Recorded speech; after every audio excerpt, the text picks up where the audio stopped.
friends, and welcome to In the Know with Exonify, your 25-minute TLDR into the biggest topics in workplace learning and performance. I'm JD, I'm the Chief Learning Architect at Exonify, and today we're breaking down the highlights from the ATD22 International Conference and Expo. So we're going to be joined by respected industry leader Cara North, who's going to share her highlights into some of the most popular conversations from the event, as well as topics that maybe aren't getting the attention that they should. But before we dive into our big ATD22 recap, let's first take a look at our feature story. The ATD International Conference and Expo just wrapped up down the street about 10 minutes from where I'm sitting right now. Thousands of L&D professionals from around the world descended upon Orlando, probably the best word, descended upon Orlando, for the biggest industry event of the year in North America. ATD has been a highlight of my annual professional calendar for the past 12 years or so. And this year, given that it was just the third time I've attended an in-person event since March 2020, I felt like I had to up my fashion game just a bit. Doesn't take much to up my fashion game. So thanks to Vans for generating lots of footwear conversations across the 4 days. But beyond the colorful kicks, ATD22 was an awesome opportunity to connect and reconnect with professional peers, including Carl Kopp, who you see in the photos there, who appeared on our last episode of In the Know. And I was joined in Orlando by a crew from Exonify, 80% of whom I had never met in person before. So big thanks to everyone who visited us in the expo and shared in our frontline story. I also had the opportunity to facilitate 2 sessions during the conference. The first was titled Built for Disruption, Architect an Ecosystem That's Ready for Anything, and is based on my upcoming book with ATD, The Modern Learning Ecosystem. The second session was delivered in partnership with Katie Shields at Wakefern, and we tackled the struggles organizations face when it comes to learning content strategy. So thanks to everyone who attended my sessions, especially that one gentleman named Chris and a few other folks who actually attended both. I don't know what you were doing there, but thanks for hanging out with me twice. But if you couldn't make it to the conference or couldn't find my session room because it was located on the mysterious 4th floor in another zip code at the convention center, here's my 6-slide content summary of both of my sessions. My first session addressed what I believe is the new mandate for L&D. A modern learning organization must be able to balance 2 competing forces, and that's disruption and opportunity. L&D strategies must enable people to solve today's biggest problems while also preparing for what comes next, aka building the knowledge and skill that people need to be successful as the workplace shifts around them. And too often we get so bogged down by the day-to-day that we often fail to look ahead. We just don't have the opportunity to look ahead. And this ultimately causes skills gaps to challenge our organization's ability to execute. So to close skill gaps, we must ensure equitable opportunity while continuing to address the day-to-day needs of the people we support. To restore this balance, L&D must make learning the water of the workplace. Modern plumbing enables us to solve a myriad of problems by making water accessible when and where we need it, to wash clothes, to water the lawn, to cook, to wash our hands, and so on. And imagine if you had to go to just one source and pull all of the water that you may possibly need at one time. You'd be less likely to address many of these problems, and you may not address some of them at all. So L&D must re-architect the workplace learning infrastructure, aka our plumbing, so that water, aka learning and resources, get to the right people at the right time, whenever and wherever they're needed. And here's the framework that I often use to make that water metaphor work. I've spoken and written extensively on the modern learning ecosystem framework for years. And the idea here is that the framework helps you realign all of your learning and support tactics so you can solve problems quickly and consistently. Everything begins at the base with shared knowledge and then moves up the framework so we only deploy heavily structured training as a last resort. So that was my first session in just a couple of minutes. My second session tackled the most common challenges L&D teams face when it comes to building and delivering right fit content. We talked about strategies for making content, make sure that it's not overstuffed, make sure that it's exceptionally relevant for each of our audiences, that's faster to deploy, maximizes our investment, and is easy to access within the workflow while fostering engagement. We also defined what it means to provide right fit content. Content must focus on a specific business problem. It must align with the reality of how learning actually works, especially the fact that we as humans are built to forget. And content must fit within the flow of work and be accessible when and where it's needed to solve a problem. And finally, we talked about moving away from always building solutions to applying a curation method that I call the 3B content strategy. So we start by leveraging the wisdom of the crowd and curating content from subject matter experts. Then we look for resources that are already available from trusted providers and partners, such as the work that we do with Exonify with our content marketplace. And then if you absolutely must, because the topic is unique or proprietary, that's when we build content, again, as a last resort to make sure our limited resources are focused on the right challenges. So that's a 6-slide summary of 2 hours worth of content and presentations from ATD22. If you'd like more details, including the full slide decks and the full story, feel free to reach out to me on LinkedIn, and I'm always happy to share. And hopefully, I'll see you next year at ATD23 in San Diego. And that is today's feature story. Today's feature story was brought to you by the Exonify Content Assistant. Exonify unveiled our brand new content assistant last week at ATD22, and I have to say, it's ridiculously cool. It's an AI-powered question writing tool within the Exonify platform that helps instructional designers reduce the time needed to create learning questions. So question-based learning is at the heart of the Exonify experience. So organizations need lots of questions to both introduce and reinforce critical job knowledge for their frontline teams. Content Assistant helps your team write challenging multiple choice questions up to 30% faster than traditional design processes. Along with the content marketplace, the Content Assistant supports Exonify's ongoing mission to assist employers in making sure frontline employees have the knowledge and skill they need to do their best work every day. So if you want to learn more about the Content Assistant and building a modern learning content strategy with Exonify, visit exonify.com/content. Of course, ATD22 included a lot more action than just my sessions and our awesome Exonify product announcement. So let's take a broader look at the event with our special guest, Cara North. Cara is an award-winning learning experience leader who has worked across multiple industries, including higher education, manufacturing, and e-commerce. She started her career as an accidental instructional designer. The quotes are in the bio. Accidental instructional designer at Amazon. And today she's director of learning and development at Circulo Health, where they're creating the future of health with innovative approaches to primary healthcare, insurance plans, and independent living facilities. Cara's also an adjunct professor at Boise State University in their organizational performance and workplace learning master's program. And that's the bio Cara provided to me, but I'd be remiss if I didn't add something. I have to add the fact that she's one of the most generous and respected people in the learning profession.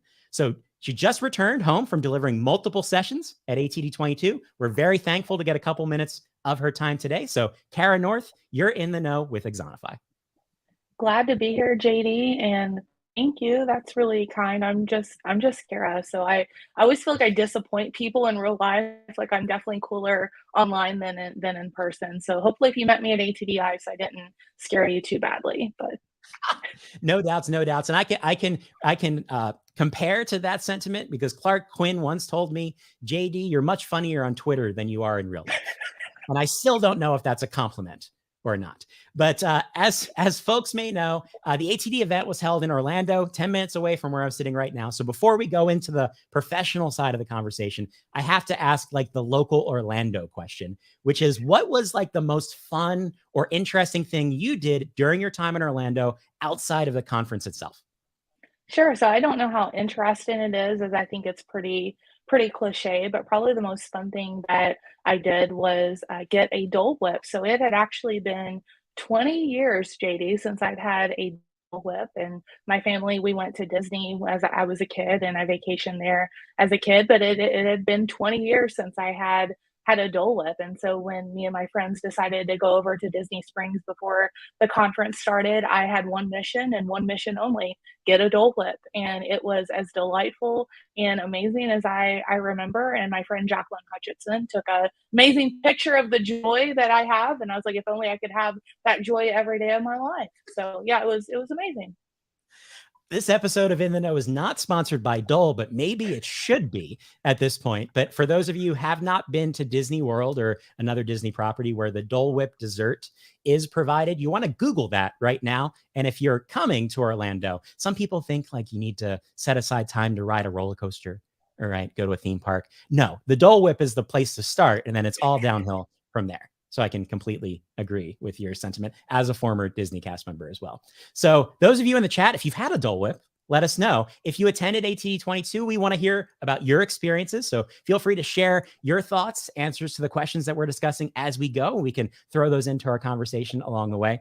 But Cara, I'm also interested to know, how did it feel to participate in person at an event? If you're like me, you've been doing the digital thing now for years at this point. I've delivered more sessions from this chair than I can imagine. So I'm curious, what was your experience like in person? And what do you think the role of in-person events is going to be moving forward in the professional community based on what you've seen? Yeah, it's a great question. So my last in-person conference up to ATD22 was DevLearn in 2019. So the last couple of years at the various employers I've been at, they just didn't feel comfortable sending people to in-person, which I completely understand. So I was a little rusty, I have to admit, but I did remember to bring these things called business cards because, you still get business cards. Like, what do I do with these? Oh yeah, I throw them out at conferences at people. So I did at least remember to bring my business cards. But I don't know about you, JD, but one thing that I have liked about kind of the online conference space has been just, I think, the easy access and equity for people to kind of dive in and get to see and interact with people maybe they wouldn't otherwise, because they'd have to actually travel to a specific geo location. But for me, one thing I don't like about it is, even though I block off my calendar, I feel like I'm still working in addition to going to a conference. So the one thing I was really excited about ATD 22 was, I'm actually physically going somewhere. So that will give the signal to people, hey, I'm actually somewhere, don't bother me. And I'm very fortunate. I have a terrific team that I work with, and they're like, no, take your PTO. Like, we don't care. Like, you enjoy your time off. So I was really glad to be there in that regard. But going forward, I really do like that a lot of sessions and things had this digital access. And I think that, in the future, we really need to think about how can we blend this? Because I think if you talk to a lot of learning development professionals, they're going to say that, blended learning approaches work very well. So why are we not doing that with conference as well? I feel like it's kind of a choice. Like, you either do virtual or you do in person. You don't really get both, but I'd really like to see what the future of that looks like in order to, again, give people more access to this content. 100%. I can speak to the fact that I have only attended one professional event in my career at which I did not speak, because the only way that I could get into events in terms of affording registration and those types of things for most of the time was to be a speaker and then to get pieces of that taken care of. And then I often kind of came back later and said, I went to that conference. Is there any budget remaining to help me cover some of the expense of my travel? But it was never part of my job. So I had to find ways to make it work. And I agree that the equity component of having a hybrid event, an online component, I think has to stay, right? I don't think we're going back to a world. We should not go back to a world where you physically have to travel to, especially a large scale event, in order to participate. What I'd like to see is like you said, figuring out how to blend that, especially the networking connections piece of it. Because for me, the biggest value of being there in person is always the hallway conversation, and less sitting in a room listening to someone talk. Because frankly, if someone wants to hear me talk, there's way too many opportunities to do that. But the ability to just have a bump in conversation where, hey, I'm seeing this, what challenges you face, and connect with people you just didn't know were experiencing those challenges. That's the piece I don't think we've figured out in a hybrid or online environment that I'd like to see us tackle. No, I completely agree. And I think that some conferences have tried with like apps or Slack or whatever that looks like, but those communities are only as good as the engagement that they get. And often I think they're kind of like, if you build it, they will come, but we know that's not how you foster engagement in a community like that. So I think often there's good intentions behind that, setting these up, but then, there needs to be some kind of like a community manager or something on the part of the conference to really engage people and get the conversation going and keeping them engaged. Otherwise, I don't expect attendees to foster that and have that going on their own. Yeah, especially like you said, when you're not physically removed from the job, it's very easy to be, you're likely attending a lot in between meetings and other conversations. And the focus required to really get value out of connecting and networking, whatnot's often not there. So I agree, finding a a dedicated strategy doing it is critical. And then I gave my hopefully quick 6-slide summary of a couple of my presentations. I'm interested, could you give us the TLDR breakdown of your session, which was called From Request to Product, Creating Learning Experiences with Impact? What did you tackle in that session? Sure. So, like you, I'm an ATD soon to be author as well. So, this was actually lifted from the second chapter of my upcoming book that's coming next year. And essentially, I just see a lot of, I'm going to say, misinformation on LinkedIn, Twitter, and Facebook, which I still don't understand why people are getting career advice from Facebook, but that's a whole nother topic for another day. But everything is so romanticized, meaning like, if you're brand new to this profession, you kind of hold on to Addie for dear life and you're like, that's the only way to do it. But, I really wanted to kind of break down the barriers and say, hey, listen, this is what I do when I get a request. And then this is how I take it through the design process. This is how I work with subject matter experts and stakeholders to get actionable feedback instead of the, oh, yeah, I don't like that shade of blue. You don't need to use it. And I'm not going to sign off unless you change it to my favorite shade of blue, to the evaluation piece, to the maintenance piece, et cetera. So knowing that a lot of especially new people that have found our industry over the last couple of years, they may be doing just a slight little piece of what we do, but I really wanted to just break down the barriers and show them from soup to nuts, like what this looked like. So like you, I have my slides available, and because I got such a good reception to that and a couple of my other sessions, I'm actually in the next couple of weeks going to be doing live encores on my crowdcast. So if you want to come in live and ask questions, I'm happy to do that, because again, I really believe kind of the democratization of at least my content, because I really want to have as many people as I can, but my time is as limited as everyone else's. So to me, that's a nice way to kind of give back quickly. And I love having Q&A anyway. I always love to know what people are wondering and what I can do to help. But for me, I get the most value speaking to other people, like you said, the hallway conversation. I just like to know, get a look under someone's hood, like how do you do this? And what does this look like in your organization and your perspective? And that's really what I wanted to do in this particular session. Absolutely. I urge everyone out there that's listening, connect with Cara on LinkedIn. You'll definitely see, because she's a voracious sharer. So you'll definitely see when those encore sessions are taking place. And I'm currently trying to figure out why no one's ever asked me for an encore, but let's not talk about that. So let's dive in a little bit more to the topics that were discussed at and around the event. So what were some of the most common challenges that you heard in those hallway conversations, those look under the hood conversations? And how do you think the challenges that were discussed at the event reflect kind of the current state of the profession and what we're trying to work towards? Yeah, this is really interesting too, because I kind of saw like three little bubbles of conversations. So the first bubble is, oh no, we have power. What do we do with it? Right. So, I made the joke to my partner, like, in 2020, people actually know what I do for a living. Like, oh, this instructional design, what does that look like? And, I get really excited when I hear people want to get into this. I love what I do. JD, I know you love what you do as well. And, if somebody can have that bliss and excitement in their life, like even better. So a lot of conversations on, hey, I've been given a budget, or hey, our C-suite is wanting us to figure out, the future of work. And, probably my favorite session I went to was Brandon Carson's, because I hear a lot from what I'm going to call these futurist people, and sometimes I agree with it, sometimes I don't. But the one thing I've always appreciated about everything Brandon Carson puts out is, he knows what he's talking about, because he's actually done work, and he started as a practitioner and has kind of moved his way up. So some of the challenges that he's having at his organization, and the one thing that stuck with me is, we're not preparing people for what they're doing today, but how can we get them ready for the future of work? And how can we continue to develop them on what their career looks like 3, 5, 10 years, 10 years out? So that was a really big conversation. Second was, there were a lot of different conversations I saw, JD, around facilitation. And so I'm starting to wonder a little bit if people are like, oh, we just need to back it up and go back to the way that it always was. There were a lot of in-person facilitation sessions that I saw.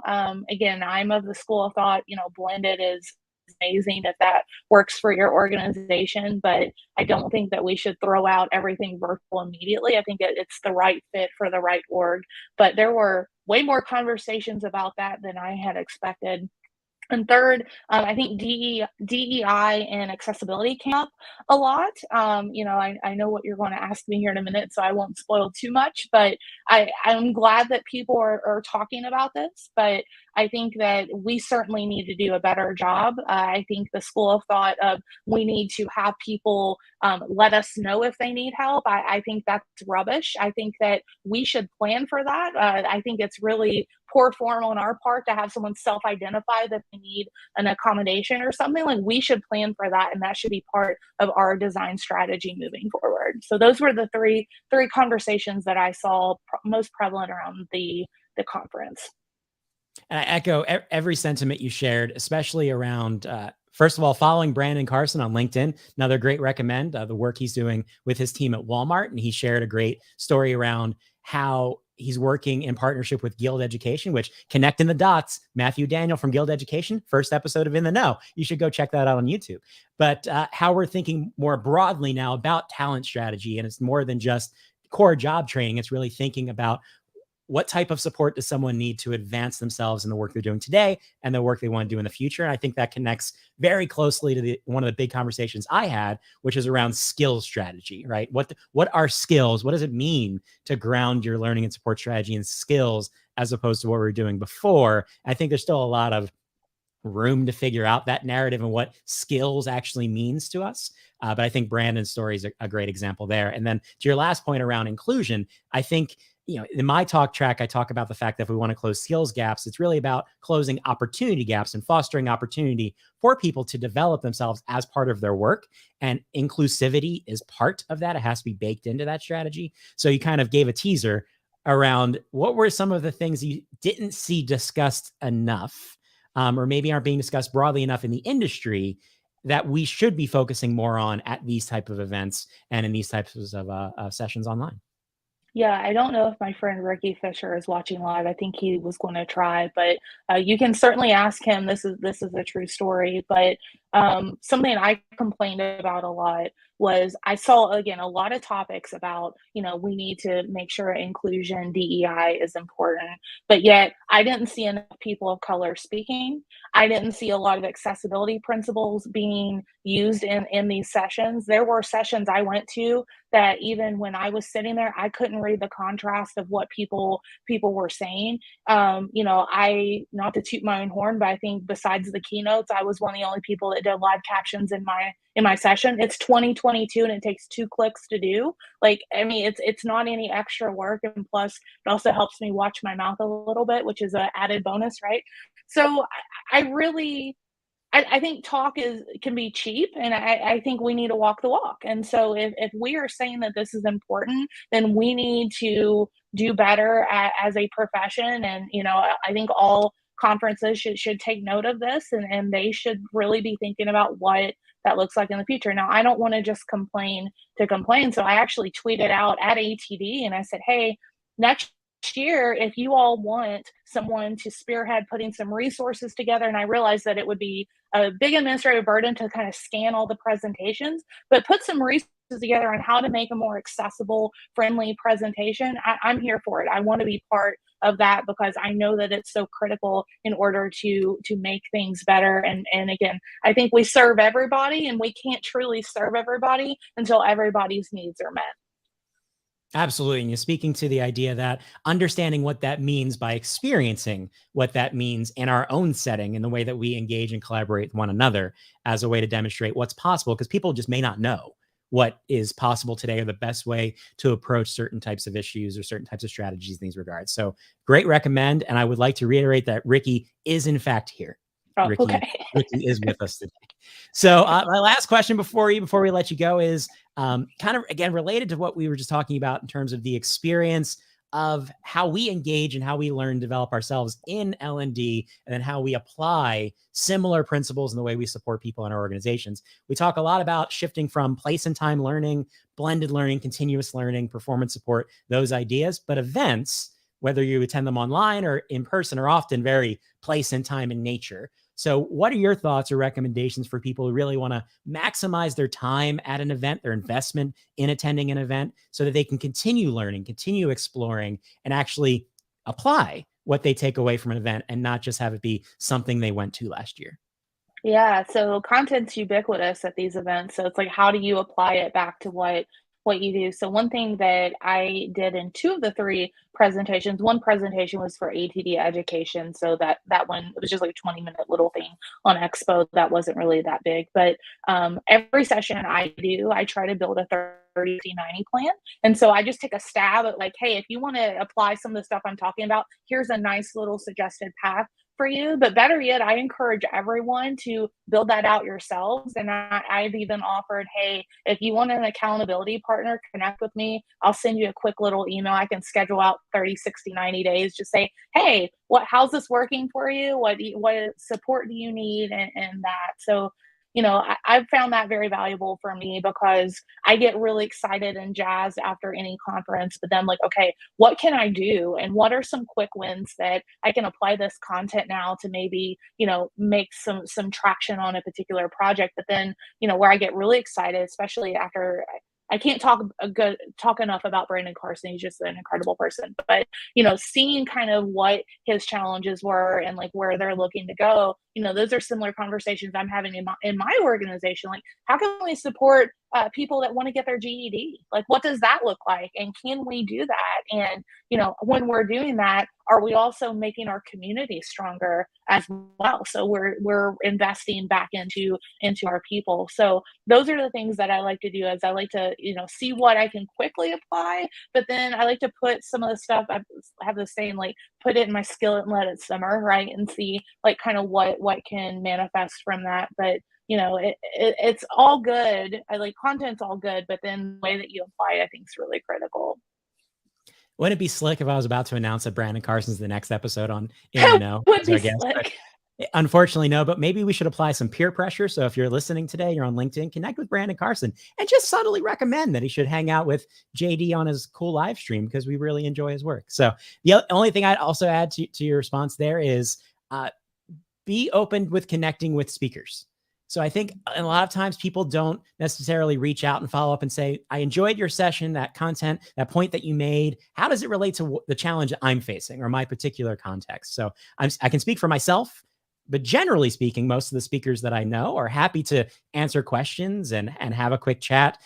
There's a line between, asking people to do work for you versus just having a casual conversation. But I know a lot of my calendar after events is people just reaching out and saying, hey, I just wanted to know a little bit more about, we didn't have a lot of time on site, or maybe I was in the virtual session. Can you contextualize that for me? So I urge everyone, reach out. The worst they can say is I'm busy, I don't have a chance, but maybe like Cara said, they've got some resources they can share to help you apply the types of information you take away from these events. So Cara, again, thank you so much for hanging out with us today and sharing your insights from ATD22. How can people connect with you and follow all of the work you have going on? Sure. So I'm pretty easy to find on LinkedIn. It's Cara North 11, and exact same over on Twitter. My website's caranorth.net. And then I have a YouTube channel called Unfiltered ID. Awesome. So thank you again so much, Cara. Thanks everyone for joining us today. If you enjoyed our episode with us today, check out all of our past episodes. You can find the entire In the Know collection on the Exonify YouTube channel. You can also listen to the audio version of this show called In the Know with Exonify on your favorite podcast app. As you plan out your event calendar for the rest of the year, be sure to set aside Thursday, June 16th for Exonicom Retail. Exonicom Retail is a half-day virtual event bringing together L&D, HR, and operations to explore the trends, truths, and transformations affecting retail right now. So register for free at exonify.com. And be sure to join us in 2 weeks for the next episode of In the Know, where we're going to talk about multiple choice questions. Yes, we're doing an entire episode on multiple choice questions. We'll be joined by Patty Shank, author of the book, Write Better Multiple Choice Questions to Assess Learning, who's going to show us why questions are a powerful part of our learning toolkit that most organizations just aren't taking proper advantage of. Until then, I've been JD. Now you're in the know. And always remember to ask yourself the important questions. Like, do penguins have knees? I'll see you next time.